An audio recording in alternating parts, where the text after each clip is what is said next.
ನಮಸ್ಕಾರ, ಪ್ರಜಾರಾಜ್ಯ ಕನ್ನಡ ನ್ಯೂಸ್ಗೆ ಸ್ವಾಗತ. ನಾನು ರಾಮಗೌಡ ಪಾಟೀಲ್. ಈ 10,000 ಹಣ ಕೊಟ್ಟಿದ್ರೆ ಅದೇ ಇವತ್ತು ನಮಗೆ ಸೋಲಿಗೆ ಕಾರಣ ಆಯಿತು ಅನ್ನುವಂಥದ್ದು ಏನು ಹೇಳ್ತಾ ಇದಾರಲ್ಲ, ಜನರ ವಿಶ್ವಾಸ ಇಲ್ಲರಿ ನಿಮ್ಮ ಮೇಲೆ ವಿಶ್ವಾಸ ಹೋಗ್ಬಿಟ್ಟಿದೆ ಜನರಿಗೆ.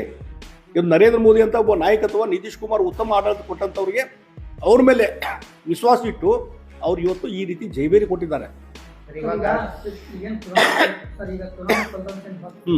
ಕಾಂಗ್ರೆಸ್ ನಲ್ಲಿ ಇಬ್ಬರು ನಾಯಕರು ಒಂದೊಂದು ತರ ಹೇಳ್ತಾರೆ. ಸಿದ್ದರಾಮಯ್ಯ ಇದು ಜನರ ಅಭಿಪ್ರಾಯ, ಜನರ ಮತ ಅಂತ ಹೇಳ್ತಾರೆ. ಆದ್ರೆ ಖರ್ಗೆ ಹೇಳ್ತಾರೆ ಇದು ಗುಂಡಾಗಳ ರಾಜ್ಯ ಇತ್ತು, ಅವರು ಒಂದು ಫಲಿತಾಂಶ ಇದೆ ಅಂತ, ಗುಂಡಾಗಳ ಫಲಿತಾಂಶ ಇದೆ ಅಂತ ಹೇಳ್ತಾರೆ.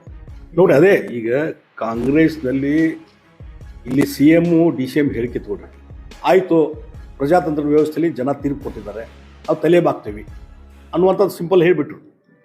ಆದರೆ ಉಳಿದವ್ರು ಏನು ಮಾಡ್ತಾರೆ, ಹರಿಪ್ರಸಾದ್ ಮತ್ತೊಬ್ಬರು ಬೆಳಗಿಂದ ಖರ್ಗೆ ಅವರು ಬೆಳಗಿಂದ ಸಾಯಂಕಾಲ ಟೀಕಾ ಮಾಡೋದು. ಬೆಳಗಿನ ಸಾಯಂಕಾಲ ನಿಮ್ಗೆ ಯಾವ ವೋಟ್ ಬ್ಯಾಂಕ್ ಬಂದಿಲ್ಲ ರೀ. ಈ OBC ಲೀಡರ್ಸ್ ಅಂತೀರಿ ನೀವು, ತೇಜಸ್ವಿ ಯಾದವ್, ಆ OBC ಓಟ ನಿಮಗೆ ಬಂದಿಲ್ಲ. ಇವತ್ತು ಮಲ್ಲಿಕಾರ್ಜುನ ಖರ್ಗೆ ಅವರು ದಲಿತ ನಾಯಕರು, ದಲಿತ ಓಟು ಬಂದಿಲ್ಲ ನಿಮಗೆ. ಹೀಗಾಗಿ ನಿಮಗೆ ಯಾವ ವರ್ಗದ ಬೆಂಬಲವೂ ನಿಮಗಿಲ್ಲ ಇಲ್ಲಿವರೆಗೆ. ಅಂದರೆ ಮುಸ್ಲಿಂ ಕಮ್ಯುನಿಟಿಯ ಓಟುಗಳು ಸಹಿತ BJPಗೆ ಬಂದಾವ ಈ ಸಲ.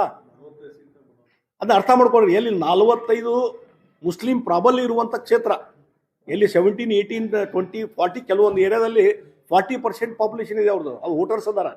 ಅಲ್ಲಿಯೂ ಸಹಿತ ಇವತ್ತು BJP ಮತ್ತು JDU ಬಂದದಂದ್ರೆ ಇವತ್ತು ಎಲ್ಲ ವರ್ಗದ ಜನರ ವಿಶ್ವಾಸ ನೀವು ಕಳ್ಕೊಳಕತ್ತೀರಿ. ಇದನ್ನ ಆತ್ಮಾವಲೋಕನ ಮಾಡ್ಕೊಡ್ರಿ. ಅದು ಬಿಟ್ಟು ಬೆಳಗಿನ ಸಾಯಂಕಾಲ ಮೋದಿಯವ್ರನ್ನ ಟೀಕಾ ಮಾಡೋದು ಮತ್ತು ಬೈಯುವಂಥದ್ದು, ಕ್ರಿಟಿಸೈಸ್ ಮಾಡುವಂಥದ್ದು ಆಯ್ತರಪ್ಪ. ಈಗ ಎಲ್ಲಾದರೂ ತೊಂದರೆ ಆಗಿದ್ರೆ, ನಿಮ್ಗೆ ಎಲ್ಲಾದರೂ ಅನ್ಯಾಯ ಆಗಿದ್ರೆ, ಇಲೆಕ್ಷನ್ ಪ್ರೊಸೆಸ್ನಲ್ಲಿ ಅನ್ಯಾಯ ಆಗಿದ್ರು, ಇವು ಇಲೆಕ್ಷನ್ ಪಿಟಿಷನ್ ಫೈಲ್ ಮಾಡಿರಿ. ನಿಮ್ಮ ಯಾರು ಕಾಂಗ್ರೆಸ್ ಅವರು ಸೋತಿರಲ್ಲ, RJD ಸೋತಿರಲ್ಲ, ನೀವು ಇಮಿಡಿಯೇಟ್ಲಿ ಇಲೆಕ್ಷನ್ ಪಿಟಿಷನ್ ಫೈಲ್ ಮಾಡಿರಿ, ಜುಡಿಷಿಯರಿ ಅಪ್ರೋಚ್ ಆಗ್ರಿ. ಅದು ಧೈರ್ಯ ಇಲ್ಲ. ಏನು ಬಾಂಬ್ ಹಾಕ್ತೀನಿ, ಅಟೋಮ್ ಬಾಂಬ್ ಹಾಕ್ತೀನಿ, ನೈಟ್ರೋಜನ್ ಬಾಂಬ್ ಹಾಕ್ತೀನಿ ಅಂತೇಳಿ ರಾಹುಲ್ ಗಾಂಧಿ ಬೆಳಗಿನ ಸಾಯಂಕಾಲ ಹೇಳಿದರು. ಏನಾಗ್ತದ SIR ಜನರು, SIR ಅಂದ್ರೆ ಜನರಿಗೆ ಗೊತ್ತಿಲ್ಲ. ಜನಸಾಮಾನ್ಯರಿಗೆ ಏನು ಬೇಕ್ರಿ, ದಿನನಿತ್ಯ ಕೆಲಸ ಬೇಕು, ಅವ್ರಿಗೆ ಹೊಟ್ಟೆ ಪಾಡಿಗೆ ಏನು ಬೇಕು, ಆಸರೆ ಬೇಕು, ಅದ್ರ ಬಗ್ಗೆ ನೀವೇನು ಮಾತಾಡಲಿಲ್ಲ. SIR ಬೆಳಗಿನ ಸಾಯಂಕಾಲ ಅದರಿಂದ ಏನು ಮತಗಳು ಏನಾಗ್ತದು. ಆಗ ನೀವು ಯಾವ್ದಾದ್ರು ಒಂದು ಪಿಟಿಷನ್ ಫೈಲ್ ಮಾಡಿರಿ ಇಲ್ಲಿವರೆಗೆ ರಾಹುಲ್ ಗಾಂಧಿ ಅವರು? ಇಲ್ಲ. ನಿಮಗೆ ಕ್ಯಾಂಡಿಡೇಟ್ ಸ್ವತಂತ್ರ ಕ್ಯಾಂಡಿಡೇಟ್ ಒಂದು ಪಿಟಿಷನ್ ಫೈಲ್ ಮಾಡಿರಿ ಕೋರ್ಟಿಗೆ, ಆವಾಗ ನೀವು ಒಂದು ಅಫಿಡವಿಟ್ ಕೊಡ್ರಿ. ಅದು ಕೊಟ್ಟಿಲ್ಲ. ಇದು ಏನೂ ಕೊಡಲಾರ್ದ್ರೆ ಬೆಳಗಿನ ಸಾಯಂಕಾಲ ಟೀಕಾ ಮಾಡಿದ್ರೆ ಏನೂ ಅರ್ಥ ಇಲ್ಲ. ಮತ್ತು ಬೆಳಗಿನ ಸಾಯಂಕಾಲ ಇಲೆಕ್ಷನ್ ಕಮಿಷನ್ ಬೈಯೋದಾಗಿದೆ ನಿಮ್ದಂತೆ. 100% ಈಗಾಗಲೇ ಅಸ್ತಿತ್ವ ಕಳ್ಕೊಂತ ಇದ್ದಾರೆ. ಕಳ್ಕೊಂಡಿದ್ದರಿಂದ ಹತಾಶರಾಗಿದ್ದಾರೆ.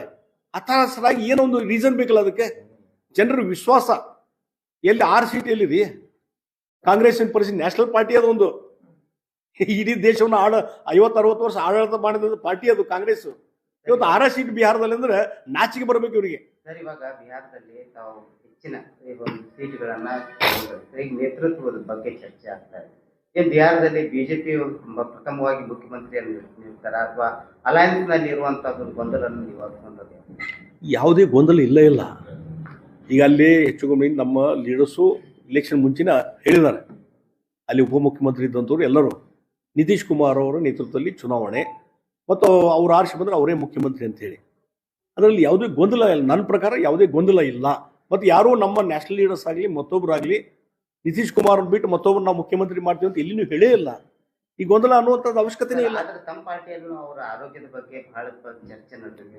ಇಲ್ಲ, ನಮ್ಮ ಇದನ್ನ ಚರ್ಚೆ ಮಾಡಿದವರು ಕಾಂಗ್ರೆಸ್ RJD ಅದ್ರ ನೆಗೆಟಿವ್ ಆಗಲಿ ಅಂತ ಹೇಳಿ. ನಮ್ಮ ಪಾರ್ಟಿಯವರು ಯಾರೂ ಅದ್ರ ಬಗ್ಗೆ ಚರ್ಚೆ ಮಾಡಿಲ್ಲ. ಈಗ ಕಾಂಗ್ರೆಸ್ನವ್ರು ಏನಂತಂದ್ರೆ ಇಲೆಕ್ಷನ್ ಬೇಕು, EVM ಬೇಡ ಅಂತ ಇದ್ದಾರೆ. EVM ಮೇಲೆ ನಮಗೆ ವಿಶ್ವಾಸ ಇಲ್ಲ. ಆ EVM ಮೇಲೆ 136 ಸೀಟ್ ಬಂದು ರೀ ಕರ್ನಾಟಕದಲ್ಲಿ. ಹಂಗಾರೆ ಇದನ್ನ ರದ್ದು ಮಾಡಿಸ್ಬಿಡ್ರಿ ಹಂಗಾರೆ ಲಗುನ ತಕ್ಷಣ. ಅದ EVM ಮೇಲೆ 136 ಸೀಟ್ ಬಂದವಲ್ಲ, ಅದಕ್ಕೆ ಯಾಕೆ ಕ್ರಿಟಿಸೈಸ್ ಮಾಡುವಲ್ರಿ ನೀವು? ನಂಗೆ ಅರ್ಥನ ಆಗವಲ್ದು. ನಾಳೆ ಈ ಬೆಲೆಟ್ ಬಂತಂದ್ರೆ ಬೆಲೆಟ್ ಮೇಲೂ ಎಲ್ಲ ರಿಗಿಂಗ್ ಮಾಡಿದ್ರಿ, ಅದನ್ನು ಅಲಿಗೇಷನ್ ಮಾಡೋರೆ. ಈಗ ನೋಡ್ರಿ, ಏನೋ ಲೋಕಲ್ ಬಾಡೀಸ್ ತೊಗೊಂಬರ್ತಾರಂತೆ, ಅದು ಕಾನೂನು ಪ್ರಕಾರ ಬರ್ತಿದ್ದಲ್ಲಿ ಗೊತ್ತಿಲ್ಲ. ಲೋಕಲ್ ಬಾಡಿ ಇಲೆಕ್ಷನ್ದಲ್ಲಿ ನಾಳೆ ಅದು ರಿಗ್ಗಿಂಗ್. ಹಿಂದೆಲ್ಲ ಬಿಹಾರದು, ಉತ್ತರ ಪ್ರದೇಶ, ಬೇರೆ ಬೇರೆ ನಮ್ಮ ರಾಜ್ಯದಲ್ಲಿ ಹಿಡ್ಕೊಂಡು ರಿಗ್ಗಿಂಗ್ ಮಾಡ್ತಿದ್ರು ಎಲ್ಲ, ಒಬ್ಬರೇ ಹೋಗಿ ಎಲ್ಲ ಪಟ ಪಟ ಹೊಡಿತಿದ್ರು, ಸೀಲ್ ಹಾಕ್ತಿದ್ರು. ಅಂಥದ್ದು ಎಷ್ಟು ಕಂಪ್ಲೀಟ್ ಆಗಿದ್ವು ಅವಾಗ? ಅದರಿಂದ ಎಲ್ಲ ಸೋಲು ಗಿಲು ಆಗಿತ್ತು. ಈಗ ಮತ್ತೆ ಅದೇ ಹಳೆ ಪದ್ಧತಿಗೆ ಹೋಗ್ತೀರಿ ನೀವು. ಸರ್ ಇವಾಗ ಆರ್ಟಿಫಿಷಿಯಲ್ ಇಂಟೆಲಿಜೆನ್ಸಿ ವ್ಯವಸ್ಥೆ ಬಂದದ್ರಿ. ಈಗ ಆರ್ಟಿಫಿಷಿಯಲ್ ಇಂಟೆಲಿಜೆನ್ಸಿ ಪ್ರಕಾರ ಹೊಸದು ಯಾವ್ದು ಮೆಥಡ್ ಹುಡುಕ್ರಿ, ಅಡ್ವಾನ್ಸ್ ಟೆಕ್ನಾಲಜಿ ಹುಡುಕ್ರಿ. ಅದು ಬಿಟ್ಟು ಹಳೆ ಪದ್ಧತಿಗೆ ಹೋಗ್ತೀವಿ ನಾವು ಹಳೆ ಕಾಲಕ್ಕೆ ಅಂತಂದ್ರೆ ಇದು ಮೂರ್ಖತನದ ಪರಮಾವಧಿ ಅಂತ ಹೇಳ್ತೇನೆ ನಾನು. ಸರ್ ಇವಾಗ ಒಂದು ನಿಮಿಷ ಸರ್, ಇವಾಗ ಈಗಾಗಲೇ ಇಲ್ಲಿ ಸಹಕಾರ ಕ್ಷೇತ್ರದಲ್ಲಿ ಬಿಜೆಪಿ ಆಗಿರ್ಬೋದು, ಕಾಂಗ್ರೆಸ್ ಪಕ್ಷದ ನಾಯಕರುಗಳು ಒಮ್ಮತದಿಂದ ಒಂದು ಸಹಕಾರ ಕ್ಷೇತ್ರದಲ್ಲಿ ಚುನಾವಣೆ ನಡೆಸಿದ್ರು. ಈ ಸ್ಥಳೀಯ ಸಂಸ್ಥೆಗಳ ಚುನಾವಣೆಗಳು ಮುಂದೆ ಬರ್ತಾ ಇದಾವೆ. ಅದರಲ್ಲೂ ಏನಾದ್ರೂ ತಮ್ಮ ಹೊಂದಾಣಿಕೆ ರಾಜಕಾರಣ ಮುಂದುವರಿಲಿದೆಯೋ ಅಥವಾ ಏನು ಸರ್, ನೀವು ಯಾವ ರೀತಿ ಇದನ್ನು ನೋಡ್ತೀರಿ? ನೋಡ್ರಿ, ಕೆಲವೊಂದು ಚುನಾವಣೆಗಳು ನಾನ್ ಪೊಲಿಟಿಕಲ್ ಇರ್ತಾವೆ. ಪೊಲಿಟಿಕಲ್ ಪಾರ್ಟಿ ಅಫಿಲಿಯೇಷನ್ ಇಟ್ಟುಕೊಂಡು ಪೊಲಿಟಿಕಲ್ ಪಾರ್ಟಿ ಸಿಂಬಾಲ್ ಮೇಲೆ ನಡೆಯುವಂಥ ಚುನಾವಣೆ ಬೇರೆ ಮತ್ತು ನಾನ್ ಪೊಲಿಟಿಕಲ್ ಚುನಾವಣೆ ಬೇರೆ. ಸಿಂಬಾಲ್ ಮೇಲೆ ಇಲ್ದಂಥ ಚುನಾವಣೆ, ಸಿಂಬಾಲ್ ಮೇಲೆ ಇಲ್ದಂಥ ಚುನಾವಣೆಯಲ್ಲಿ ಅಲ್ಲಿ ಸ್ಥಳೀಯವಾಗಿ ಹೊಂದಾಣಿಕೆ ಆಗ್ತದೆ. ಆದರೆ ಸಿಂಬಾಲ್ ಮೇಲೆ ನಡೆಯುವಂಥದ್ರಲ್ಲಿ ಯಾವುದೇ ಹೊಂದಾಣಿಕೆ ಅನ್ನುವಂಥ ಪ್ರಶ್ನೆನೇ ಇಲ್ಲ. ಈಗ ಈಗ corporation election first time BJP ಇಲ್ಲೆಲ್ಲ ಮೊದಲು ಸಿಂಬಾಲ್ ಮೇಲೆ ಇಲ್ದಲೇ ಮಾಡ್ತಿದ್ರು ಇಲೆಕ್ಷನ್. ಇಲ್ಲಿ corporation election first time, last ಎಲೆಕ್ಷನ್ದಲ್ಲಿ ಸಿಂಬಾಲ್ ಮೇಲೆ ನಾವು ನಿಂತ್ವಿ, ಬಿಜೆಪಿ ಅವರು ಕಾಂಗ್ರೆಸ್ ಅವರು ನಿಂತರು. ಈ ಸಿಂಬಾಲ್ ಮೇಲೆ ಕ್ಲಿಯರ್ ಮೆಜಾರಿಟಿ ಬಂದಿದ್ದೀವಲ್ಲ ನಾವು. ಇಲ್ಲ ಸರ್ ಈಗ ಜನರಲ್ಲಿ ಒಂದು ನಂಬಿಕೆ ಹೊತ್ಬಿಡುತ್ತೆ. ಈಗ ನ್ಯಾಷನಲ್ ಪಾರ್ಟಿಗಳು ಸಿಂಬಾಲ್ಗಳಿಗೆ ಒಟ್ಟೆ ವ್ಯಾಲ್ಯೂ ಇಲ್ಲ. ಅದು ಯಾವುದೇ ಬೆಳಗಾವಿ ಜಿಲ್ಲೆಯಲ್ಲಿ ಮಾತ್ರ ಆ ಸಿಂಬಾಲ್ಗಳಿಗೆ ವ್ಯಾಲ್ಯೂ ಇಲ್ಲ ಅನ್ನೋದನ್ನ ನಾಯಕರುಗಳು ತೋರಿಸ್ಕೊಡ್ತಾ ಇದಾರೆ ಪದೇ ಪದೇ. ಇಲ್ಲ ನೋಡ್ರಿ, ಎಲ್ಲರೂ 1-2-3 ಎಕ್ಸೆಪ್ಷನ್ ಆಗಿರ್ಬೋದು, ಆದರೆ ಇನ್ ಜನರಲ್ ಇವತ್ತು ಸಿಂಬಾಲ್ ಇದ್ರೂ ಅದ್ರ ಮೇಲೆ ಅದಕ್ಕೆ ಗೌರವ ಇಲ್ಲ ಅನ್ನುವಂಥದ್ದು ನಾವು ಮಾತನ್ನು ಒಪ್ಪೋದಿಲ್ಲ. ಇಲ್ಲಿ 1-2 ಕಡೆ ಹೆಚ್ಚು ಕಡಿಮೆ ಆಗಿದ್ರೆ ಅದ್ರ ಬಗ್ಗೆ ಕ್ರಮ ಕೈಗೊಂತೀವಿ. ಸರ್ ಈಗ ಬಿಹಾರ್ ಸಾಕು ಸರ್, ಇನ್ನು ಬೆಳಗಾವಿ ಬರೋಣ ಸರ್. ಈಗ ಬೆಳಗಾವಿ ವಿಚಾರವಾಗಿ ಈಗ ಸುರೇಶ್ ಅಂಗಡಿ ಅವರು 108 ಲೆಟರ್ಗಳನ್ನು ಬರ್ತಾರೆ, ರಾಣಿ ಚೆನ್ನಮ್ಮ ಹೆಸರಿಡ್ರಿ ಅಂತ ಹೇಳಿ ಶಿಫಾರಸು ಹೋಯ್ತು ರಾಜ್ಯ ಸರ್ಕಾರ. ಅದಕ್ಕೆ ಅದು ಪೆಂಡಿಂಗ್ ಉಳಿದಿದೆ, ವಿಮಾನ ನಿಲ್ದಾಣ. ಆಮೇಲೆ ಈಗ ಮತ್ತೆ ಒಂದು ಐತಿಹಾಸಿಕ ನಿರ್ಧಾರ ರಾಜ್ಯ ಸರ್ಕಾರ ತಗೊಂಡಿದೆ. ಬೆಳಗಾವಿಯ ಏನು ರೈಲ್ವೆ ನಿಲ್ದಾಣ ಇದೆ ಅದಕ್ಕೆ ಡಾಕ್ಟರ್ ಶಿವಬಸವ ಮಹಾಸ್ವಾಮಿಗಳ ಹೆಸರು ಇಡಬೇಕಂತ ಹೇಳಿ ಬಹಳಷ್ಟು ಲವ್ ಲೆಟರ್ಗಳು ಹೊಟ್ಟ ಒಂದು ಲವ್ ಸಕ್ಸಸ್ ಆಗಬಾರ್ದು. ಯಾವ್ದು ಯಾಕೆ ನೀವು ಅದ್ರ ಮೇಲೆ ಒತ್ತಡ ಹೇರ್ತಾ ಇಲ್ಲ ಕೇಂದ್ರದ ಮೇಲೆ ಅಂತ?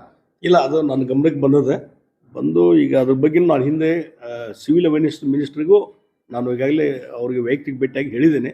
ಇನ್ನು ಬರುವಂಥ ದಿವಸಗಳು ಇನ್ನೂ ಹೆಚ್ಚಿನ ಪ್ರಯತ್ನ ಮಾಡಿ ಇವತ್ತೇನು ರಾಜ್ಯ ಸರ್ಕಾರದ ಏನು ಪ್ರಪೋಸಲ್ ಹೋಗಿದ್ದಾವೆ ಮತ್ತು ಇಲ್ಲಿ ಸಾರ್ವಜನಿಕಿನ ಅಭಿಪ್ರಾಯ ಇದೆ, ಅದ್ರ ಪ್ರಕಾರ ರೈಲ್ವೆ ನಿಲ್ದಾಣಕ್ಕಾಗಲಿ ಅಥವಾ ಮತ್ತು ವಿಮಾನ ನಿಲ್ದಾಣಕ್ಕಾಗಿ ಹೆಸರಿಡುವಂಥ ಪ್ರಯತ್ನ ಭಾಳ ಗಂಭೀರವಾಗಿ ಮಾಡ್ತಾರೆ. ಎರಡು ಶಿಫಾರಸುಗಳು ಹೋಗಿದಾವೆ ಈಗ ಕೇಂದ್ರ ಸರ್ಕಾರಕ್ಕೆ. ಹೌದು, ಹೋಗಿದ್ದಾವೆ. ಈಗ ನಿಮ್ಮ ಜವಾಬ್ದಾರಿ ಇದೆ. ಆಯ್ತು, ಮಾಡ್ತೀನಿ, ಜವಾಬ್ದಾರಿ ನಿಭಾಯಿಸ್ತೀನಿ ನಾನು.